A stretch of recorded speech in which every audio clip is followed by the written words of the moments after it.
C'est si bon d'être dans la présence du Seigneur. Vous savez, Dieu, il parle tantôt d'une manière et d'une autre. Des fois, il a parlé dans un vent violent, dans un feu. Et des fois, il a parlé dans un murmure, doux et léger. Et je crois que c'est important pour chacun d'entre nous d'être là aussi disponible, d'être à l'écoute et de dire « Seigneur, qu'est-ce que tu dis ?» J'ai besoin d'être attentionné pour écouter ce que me dit l'Esprit de Dieu. Et je voudrais parler avec vous ce matin, justement, d'être conduit par l'Esprit de Dieu, d'être dépendant du Seigneur, dans toutes les circonstances de notre vie. Et on va voir ça, 3 choses. On va voir les surprises de Dieu, on va voir les réponses à Dieu, comment on répond à Dieu, et aussi le miracle de Dieu, comment Dieu fait. Je vous invite à lire avec moi dans le premier livre des Rois, au chapitre 17, à partir du verset 8. Premier livre des Rois, chapitre 17, à partir du verset 8. Vous pouvez suivre sur votre Bible, ou vous pouvez suivre ici. Il est dit, la parole de l'Éternel fut adressée à Élie en ces mots, « Lève-toi et va à Sarepta, qui appartient à Sidon, et demeure là. Voici, j'y ai ordonné à une femme veuve de te nourrir. » Il se leva et il alla à Sarepta. Comme il arrivait à l'entrée de la ville, voici, il y avait là une femme veuve qui ramassait du bois. Il l'appela et dit, « Va me chercher, je te prie, un peu d'eau dans un vase, afin que je boive. » Elle alla en chercher. Il l'appela de nouveau et dit, « Apporte-moi, je te prie, un morceau de pain dans ta main. » Et elle répondit, « L'Éternel ton Dieu est vivant. Je n'ai rien de cuit. Je n'ai qu'une poignée de farine dans un pot et un peu d'huile dans une cruche. Et voici, je ramasse 2 morceaux de bois. Puis, je rentrerai et je préparerai cela pour moi et pour mon fils. Nous mangerons, après quoi, nous mourrons. » Et lui dit, « Ne crains point, rentre, fais comme tu as dit. Seulement, prépare-moi d'abord avec cela un petit gâteau et tu me l'apporteras. Tu en feras ensuite pour toi et pour ton fils. Car ainsi parle l'Éternel, le Dieu d'Israël. La farine qui est dans le pot ne manquera point, et l'huile qui est dans la cruche ne diminuera point, jusqu'au jour où l'Éternel fera tomber de la pluie sur la face du sol. » Elle alla, et elle fit selon la parole d'Élie. Et pendant longtemps, elle eut de quoi manger, elle et sa famille, aussi bien qu'Élie. La farine qui était dans le pot ne manqua point, et l'huile qui était dans la cruche ne diminua point, selon la parole que l'Éternel avait prononcée par Élie. Amen. On voit ici dans ce texte un homme et une femme qui vivent à 100% pour Dieu. Ils vivent pour le Seigneur. C'est vrai, ils ont un... Vous savez, l'action de Dieu, elle se porte là où elle peut être entendue, où elle peut être reçue et où elle peut être vécue. Et Dieu agit dans nos cœurs toujours à partir de là. Non pas seulement quand j'entends, mais quand je reçois et quand je vis, quand je suis prêt. Alors là, Dieu intervient dans notre vie et dans notre cœur. Les surprises de Dieu. C'est vrai qu'on est surpris de comment Dieu peut faire. Parce que il nous conduit des fois à certains moments pour nous faire fondre. Pourquoi je dis ça ?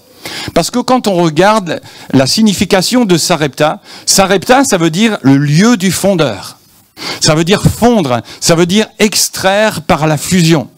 En quelque sorte, comme cette image, on fait fondre quelque chose de précieux, ici de l'or, et on le coule pour lui donner une certaine forme. Comme la chaleur fait fondre la cire, comme la chaleur fait fondre la glace, comme la flamme peut amener même quelque chose qui est le plus dur à être transformé, à être modifié. On parle souvent des fois, je ne sais pas si vous avez vu, ça se fait moins maintenant, mais on appelait avant du fer forgé. Il y avait des œuvres d'art, et il y avait des choses comme ça, souvent des grilles ou des sculptures avec du fer forgé. C'est du fer. Et vous avez déjà essayé de tordre du fer ? À moins que vous soyez vraiment... Ou alors c'est un petit bout comme ça. Mais quand on veut amener le fer dans une certaine forme, on le passe au feu pour amener. Le psaume 26, verset 2 dit « Sonde-moi, Éternel, éprouve-moi. Fais passer au creuset mes reins et mon cœur. » Dans une autre version qui est traduite et qu'on comprend bien mieux, c'est-à-dire passe au creuset mes sentiments et mes pensées. Et c'est là que j'ai besoin, afin que Dieu travaille, afin que Dieu enlève, afin que Dieu forme. La fonderie, c'est une formation. Et Élie et cette veuve sont passés ici, à ce moment-là. J'ai eu l'occasion de travailler pendant quelque temps dans une fonderie chez Renault. Et je peux vous assurer, il fait chaud. Là, c'est rien, là, quand on a le soleil derrière. Allez travailler dans une fonderie et vous allez voir, vous allez comprendre. Parce que, automatiquement, c'est du métal qui est en fusion.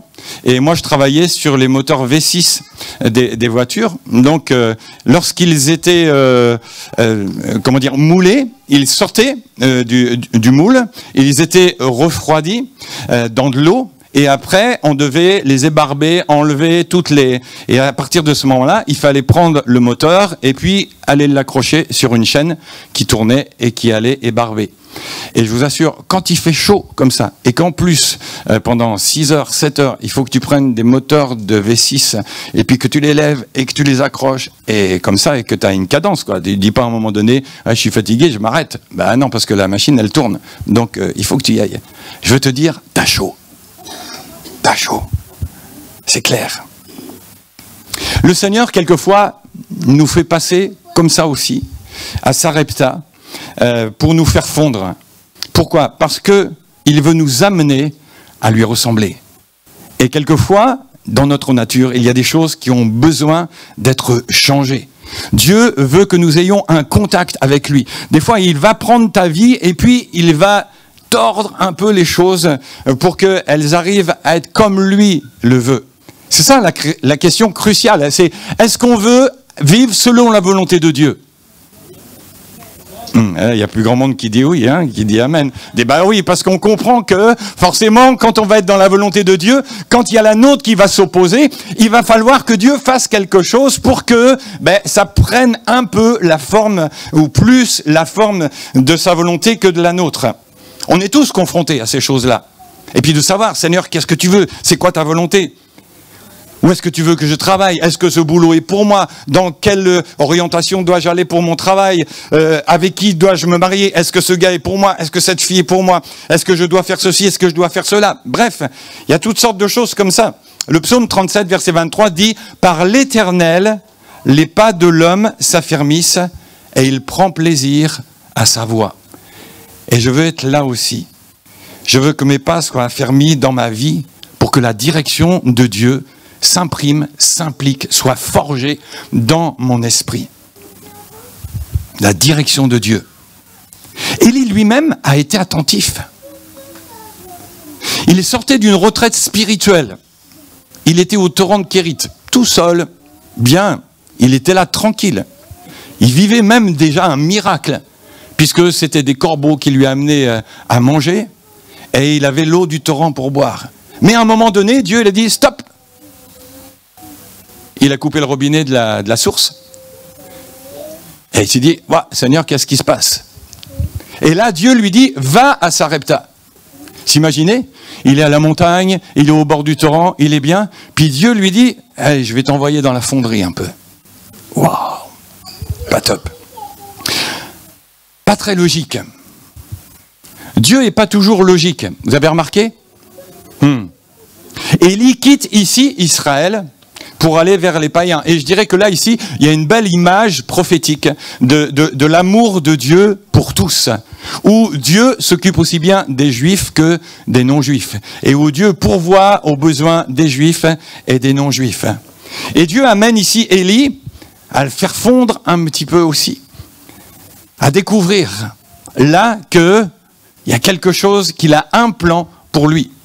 Et que Dieu veut l'amener en même temps à connaître et à faire connaître qui il est.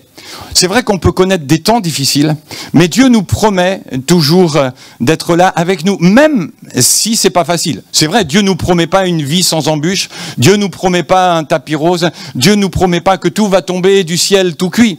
Mais il est là et il dit que dans sa parole, il n'abandonne jamais le juste. Psaume 37, verset 25. J'ai été jeune et me voilà vieux. Jamais je n'ai vu un fidèle abandonné, ni ses enfants réduits à mendier leur pain. Mon frère, ma sœur, quoi que tu vives, où que tu sois, quoi qu'il se passe, dès lors où tu es là et que tu mets ta confiance dans le Seigneur, il te dit, je ne t'abandonnerai pas. On l'a chanté tout à l'heure, je ne t'abandonnerai pas. C'est vrai, on connaît des situations difficiles. Des situations physiques, des situations morales, des situations financières. Oui, la vie n'est pas facile, mais Dieu promet et il dit, si tu me fais confiance et si tu obéis à ma parole, je serai avec toi, je ne t'abandonnerai jamais. Un humain, même quelqu'un de notre famille peut nous abandonner. Et peut-être que tu as été abandonné par quelqu'un. Peut-être que tu as été trahi. Mais Dieu te dit, moi je ne t'abandonnerai jamais. Parce que je ne suis pas un homme pour mentir, ni un fils de l'homme pour me repentir.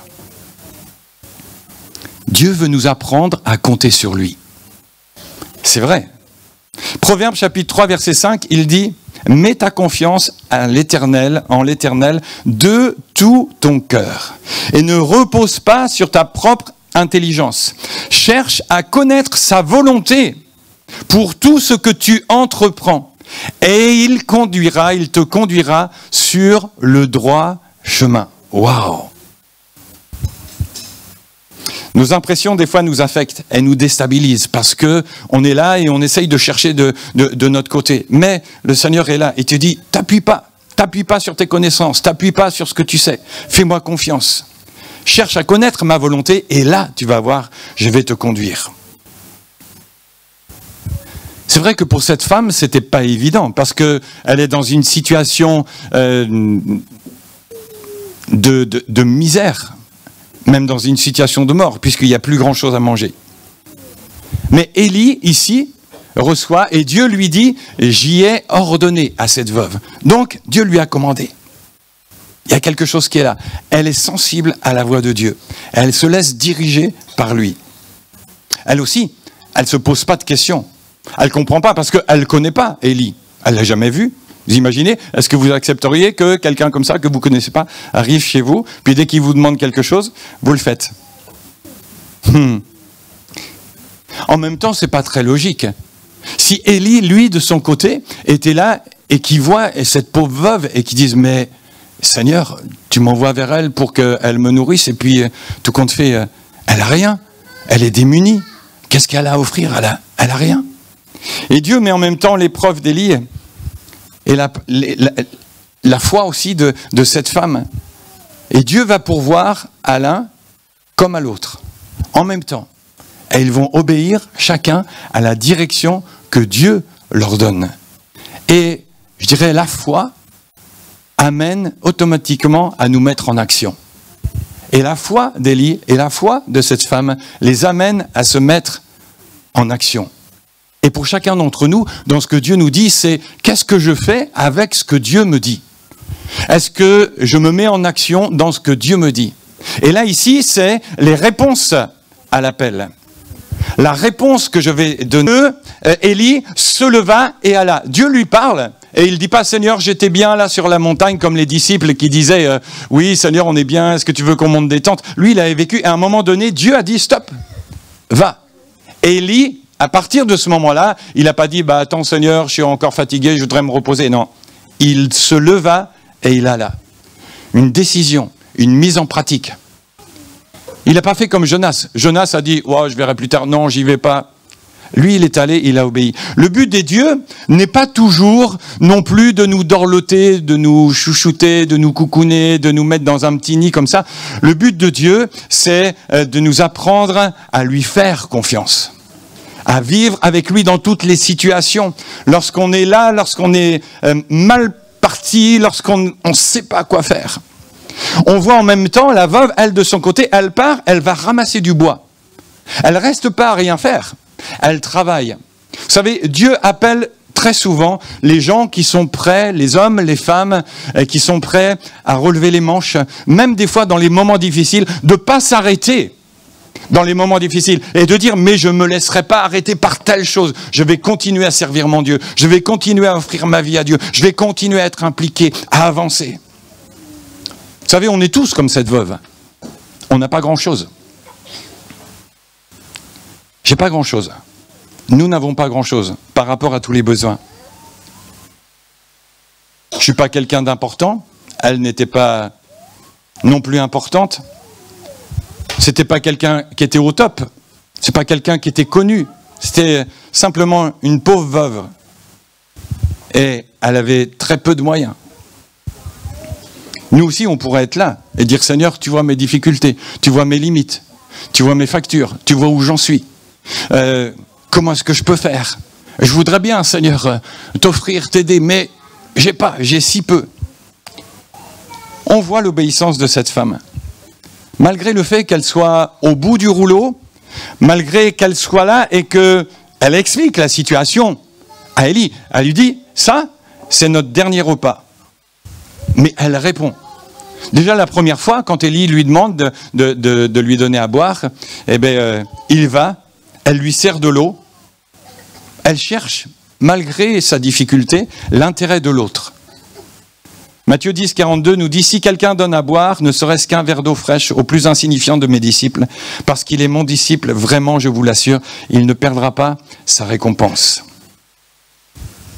Elle vient, elle est là. Puis une deuxième fois, Élie la rappelle, et elle revient. Elle est prompte au service, elle vient. Moi, je connais des gens, ils auraient dit « Oh, doucement là, je suis pas ta bonne. » Tu me prends pour qui, là? On se connaît. J'ai pas le temps. Demande à une autre veuve. Hein. Moi, j'ai ma situation qui est difficile. Non. Elle vient, elle sert, elle donne, et même elle confesse que Dieu est vivant. Au verset 12, elle dit « L'Éternel, ton Dieu, est vivant. »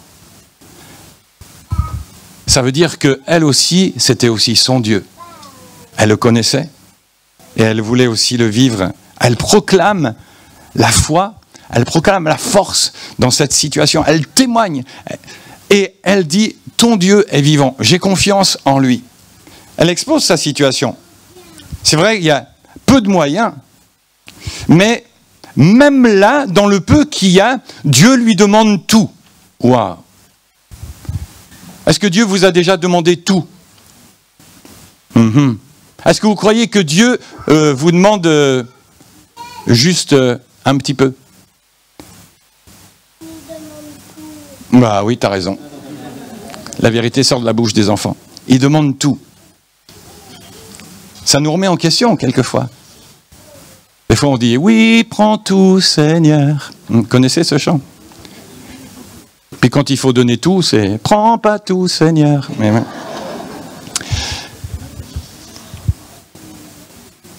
Il y avait un jour un gars qui était dans un désert et puis il avait épuisé toutes ses ressources d'eau et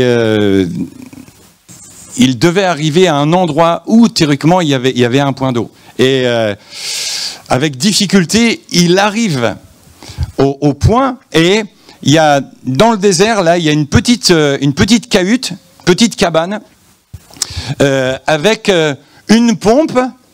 Et à côté, un broc avec de l'eau dedans. Et le broc est plein d'eau. Et c'est marqué, donc on peut puiser de l'eau ici. La seule condition, c'est qu'il faut amorcer la pompe. Et pour amorcer la pompe, il faut mettre le broc d'eau dedans. Et c'est marqué, il faut mettre tout le broc. Imaginez, quand vous crevez la soif dans un désert. Et lui, il s'était dit, peut-être que je pourrais... La tentation, elle est là. C'est je bois, je me désaltère, parce que si jamais la machine elle marche pas, je suis mort. Mais à côté de ça, si la machine marche, il fallait qu'il mette toute l'eau qu'il y avait là. Qu'est-ce qu'il a fait, à votre avis? Est-ce qu'il a mis une partie de l'eau, il en a pris une partie pour boire, ou est-ce qu'il a mis toute l'eau? Ça c'est... Vous auriez fait quoi? Vous auriez fait quoi? Ah. Il a mis toute l'eau. Il fallait mettre toute l'eau pour amorcer la pompe. Il y avait juste le nombre de litres suffisant. Et il a mis toute l'eau. Et le gars, il a pompé. Et vous savez comment ça fait une pompe à main comme ça dans le désert? Ça couine. Et il a pompé 3 fois, 5 fois, 10 fois. Il n'y avait rien qui remontait. Et là, on disait, il fallait pomper et pomper et pomper. Jusqu'à un moment, il a entendu un bruit, un glouglou au fond de la terre. Là, et là, quand il a entendu, ça lui a redonné de l'énergie. Il a pompé encore 5-6 fois. Et l'eau est arrivée en fin de la pompe. Et là, il a pu remplir tout ce qu'il avait. Remplir le broc, à nouveau, pour celui qui viendra derrière. C'était notifié. Mais il fallait tout mettre. Et je dirais pour chacun d'entre nous, Dieu nous demande tout.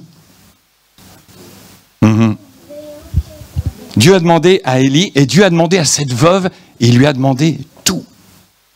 Waouh! Que le Seigneur soit le Seigneur de tout dans notre vie. Parce que quelqu'un a dit, s'il n'est pas le Seigneur de tout, il n'est pas le Seigneur du tout. C'est sûr, ça veut dire qu'il y a quelque chose d'autre qui est... Cette veuve apprend et donne à Dieu la première place. Élie aussi est un homme de foi aussi. Il ne se laisse pas abattre. Il place sa foi dans le Dieu de l'impossible. C'est vrai qu'il l'avait déjà vu au torrent de Kérit. Et il s'est dit, en voyant les pots, etc. et tout, il s'est dit, c'est pas un problème pour Dieu.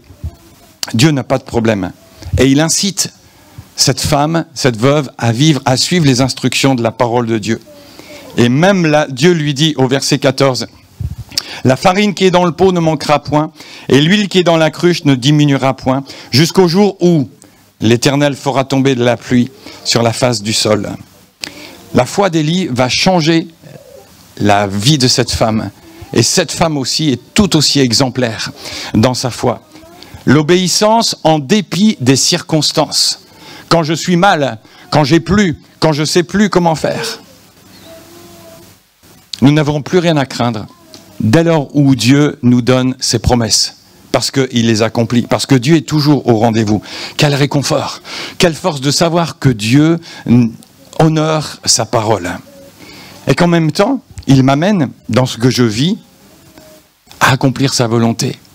Dieu me dit, toute chose concourt au bien de ceux qui aiment Dieu.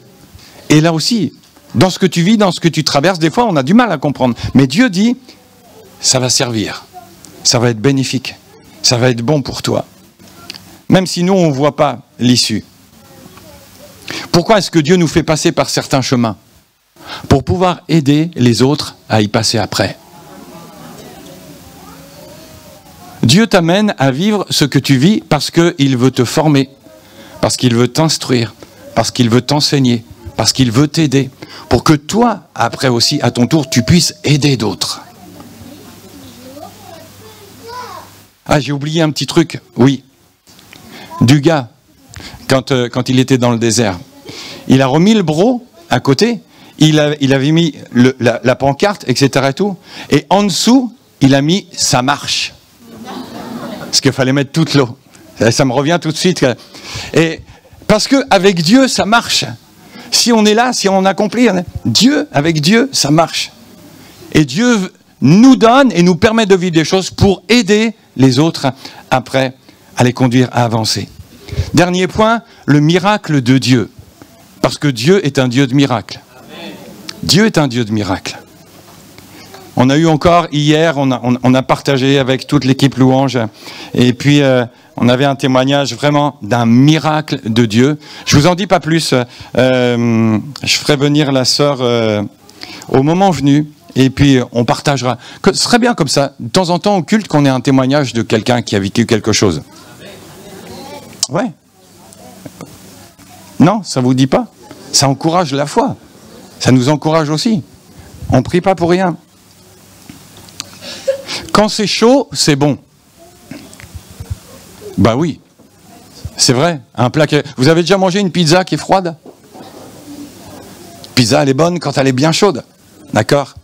Alors c'est vrai, dans notre vie aussi, Dieu aussi nous amène à chauffer un petit peu, mais quand c'est chaud, c'est bon. L'Ecclésiaste dit au chapitre 7, verset 3, « La douleur est préférable au rire, elle attriste le visage, mais elle rend le cœur meilleur. » Ouais, c'est pas le meilleur des versets. Je suis sûr que c'est pas celui que vous allez accrocher sur votre frigo ou sur votre bureau. Mais pourtant, la parole de Dieu est là. Le but de Dieu, c'est de nous rendre meilleurs. Et ce n'est pas parce qu'on traverse un temps difficile que Dieu n'est pas là et que Dieu n'est pas au contrôle. Non. Job dit, « Il m'éprouve et je sortirai comme de l'or. » Il m'éprouve et je sortirai de l'or. Il y a toujours quelque chose. On va sortir de notre situation en étant meilleur, en ayant plus de valeur, en étant purifié de certaines choses dans notre vie qui n'ont pas besoin d'y être et que Dieu ne veut pas voir. Mais le Seigneur me dit, donne tout et je vais m'en occuper. On est souvent comme cette veuve. Vous avez remarqué, qu'est-ce qu'elle dit? Elle dit, je n'ai rien. Je n'ai que peu. Je ramasse. Je rentrerai. Je préparerai. Et je mourrai. C'est le jeu que je dois abandonner. Pour dire, Seigneur, ok, je viens, je suis à toi. Je ne dépends pas de moi, je dépends de toi. Il est le grand je suis. Il est mon Dieu, il est celui qui est là. Et cette phrase dit, ne dis pas à Dieu la grandeur de ton problème, mais dis à ton problème la grandeur de ton Dieu.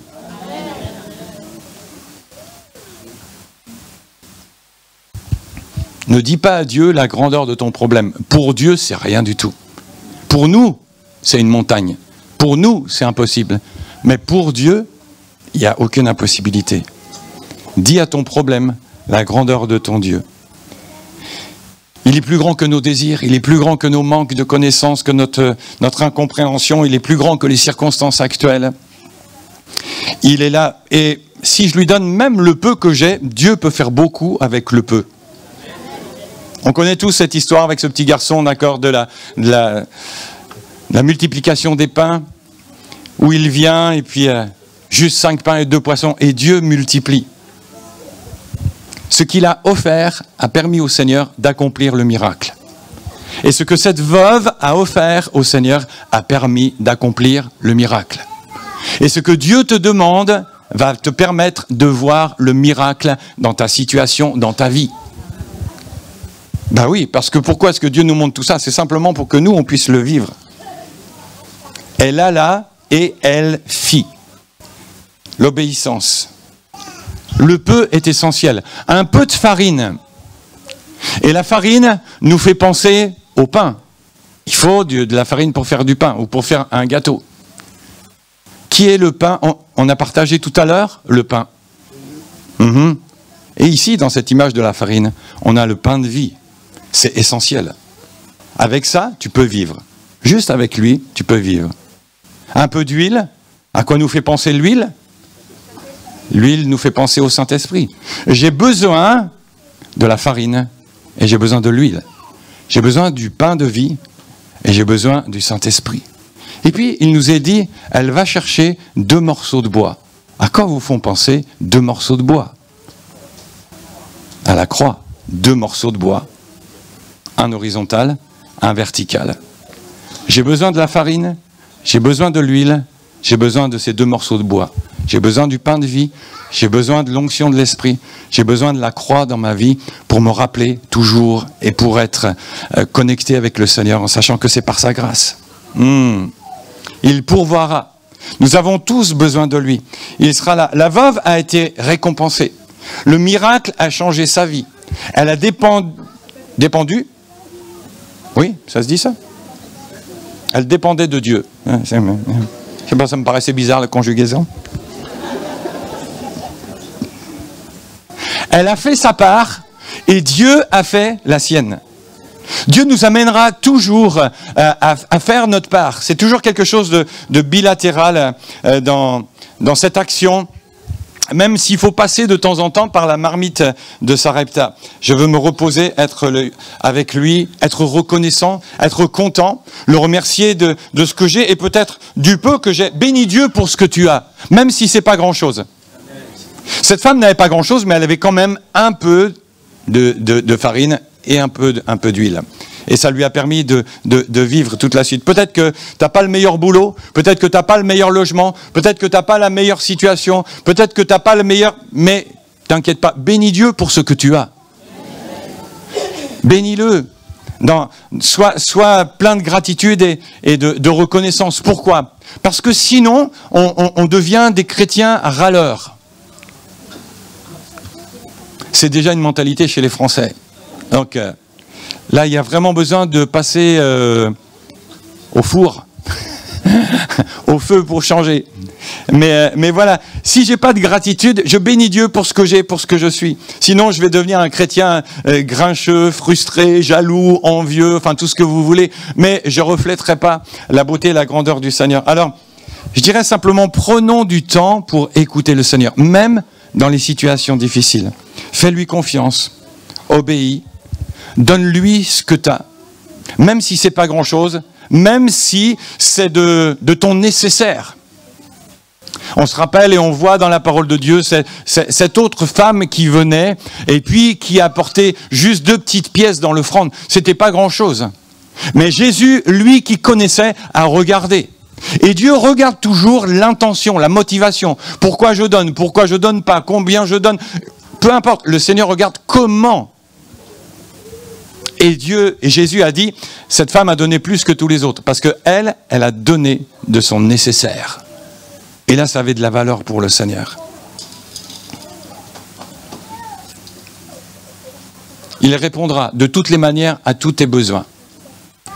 Élie et la veuve se sont laissés conduire par l'Esprit de Dieu et dans leurs circonstances, ils ont vécu l'un et l'autre la plénitude. Ils ont vu le miracle de Dieu. C'est vrai, pourtant dans des situations où il n'y avait aucun espoir. Regardez, Paul aussi, des fois, a partagé et a vécu des choses et des situations où il n'y avait plus d'espoir. Il a même été laissé à un moment donné pour mort. Mais il écrit ça dans 2 Corinthiens, au chapitre 6 et au verset 8.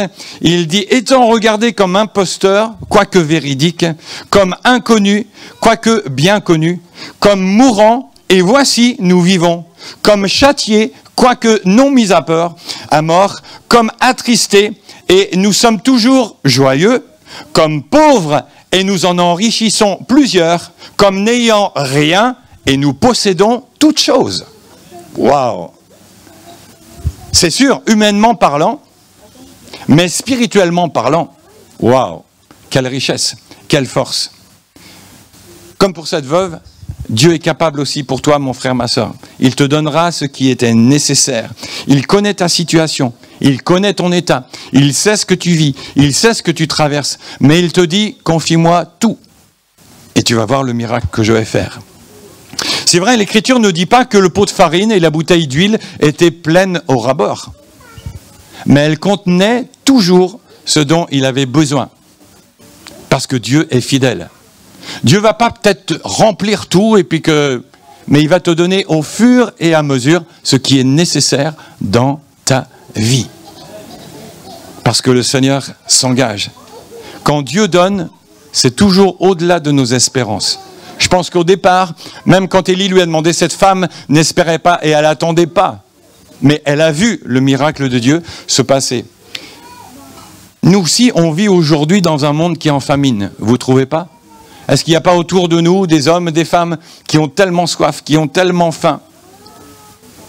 On vit une sécheresse spirituelle.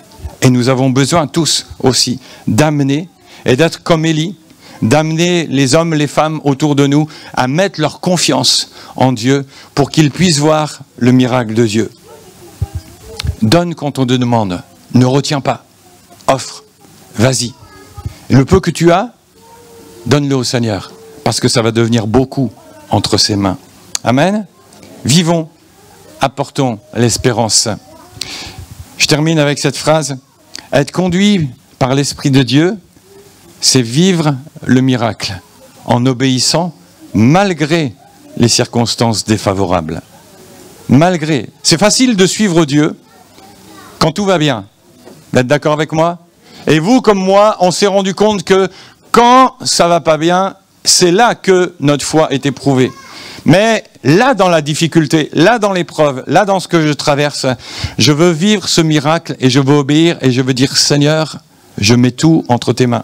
Ma vie, ma santé, mes biens, ma famille, mon travail, là où je suis, je remets tout. Parce que je sais que dans toutes les circonstances, tu feras toujours tourner les choses à mon avantage parce que je suis ton enfant et pour la gloire de ton nom. Amen. Seigneur, on te bénit et on te remercie de tout notre cœur pour ta fidélité. Seigneur, tu sais toutes choses et tu nous conduis et tu sais les temps, les moments où c'est chaud dans notre vie, quand on se retrouve là dans la marmite, là où on se retrouve à l'épreuve du feu, là où on se retrouve à Sarepta. Seigneur, on est là devant toi et on veut placer nos cœurs et nos vies comme l'ont fait Élie, comme l'ont fait cette veuve. Seigneur, on veut simplement te dire, on veut obéir à ce que tu nous dis. On veut être conduit par ton esprit.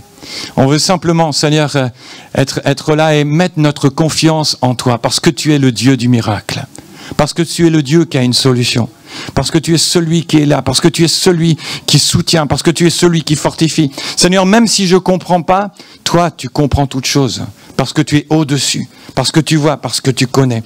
Et je veux remettre ma vie entre tes mains. Je veux remettre ma situation entre tes mains.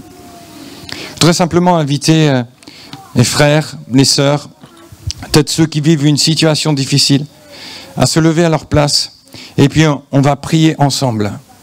On va prier les uns pour les autres.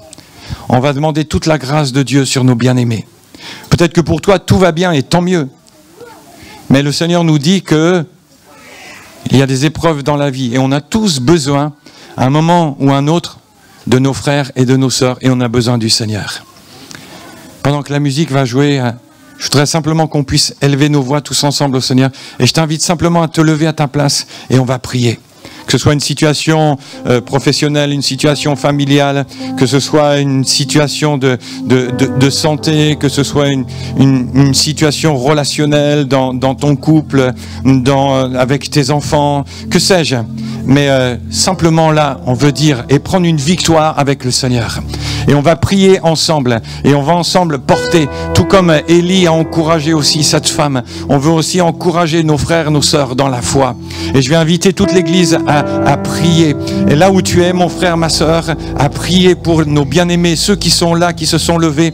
Seigneur, on ne connaît pas les situations, mais Dieu connaît.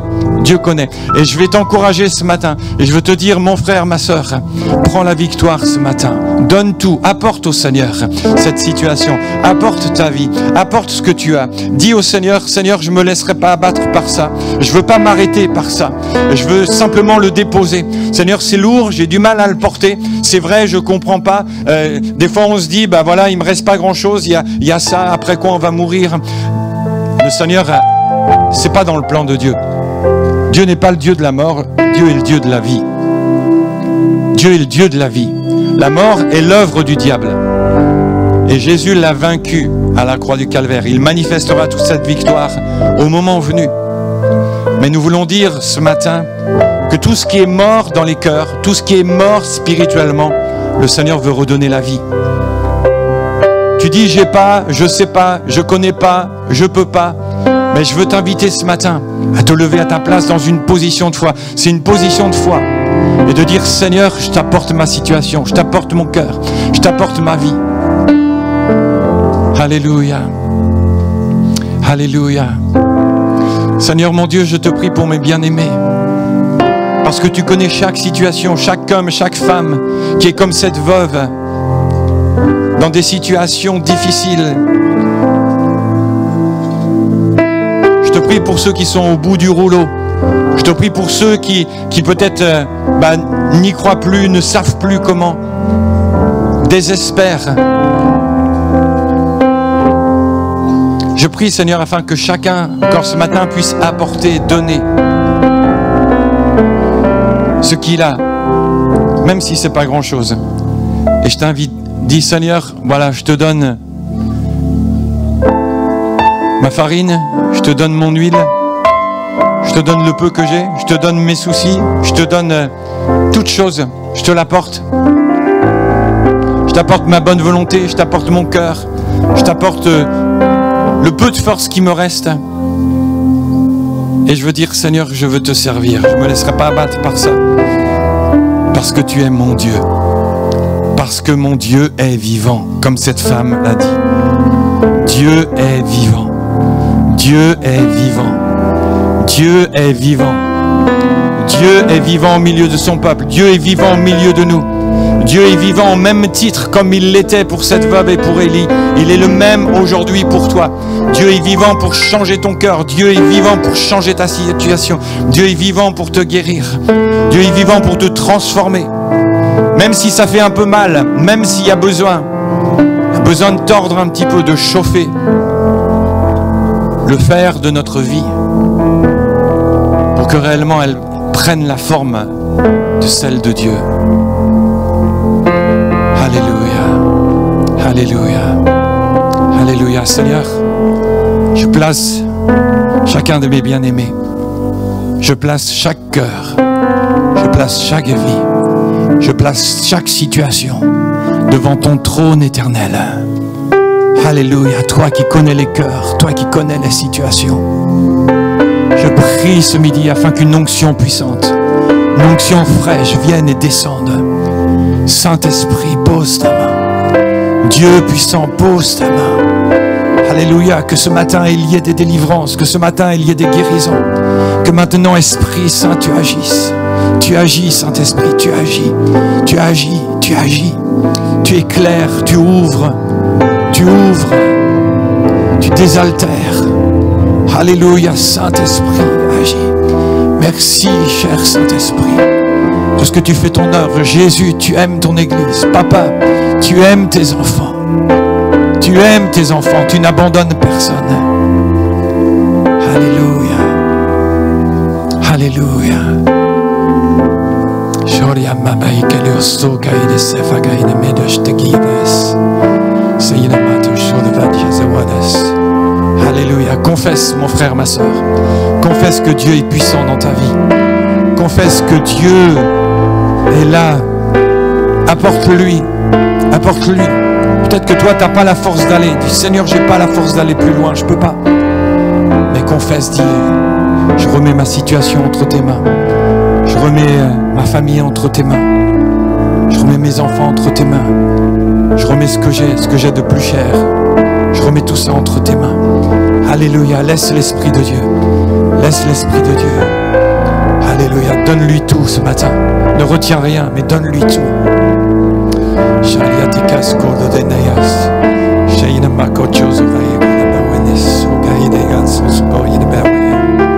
Alléluia.